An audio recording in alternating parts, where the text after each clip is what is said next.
inayos ko mga idol. Ayan ang headboard ng kama mga idol.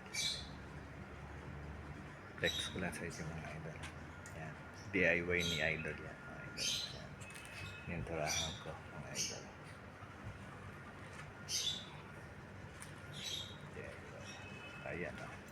Ginawa kong gold. Ito na ang design mga idol.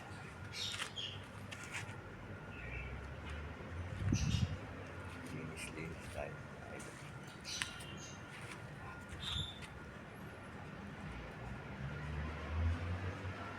DIY tayo. Ganda mga idol no? Headboard ng ano yan, tama mga idol. Kasi siya kayo sa plastic. Eh yung mga binili kong paint. Ganyan lang ako. Siguro kasi mas mabilis pa trabaho mo. Next ko lang. Okay mga idol. God bless. Thank you for watching. Message lang kayo. Comment lang kayo kung saan nakarating ang video ko na ito. Okay. God bless. Bye mga idol.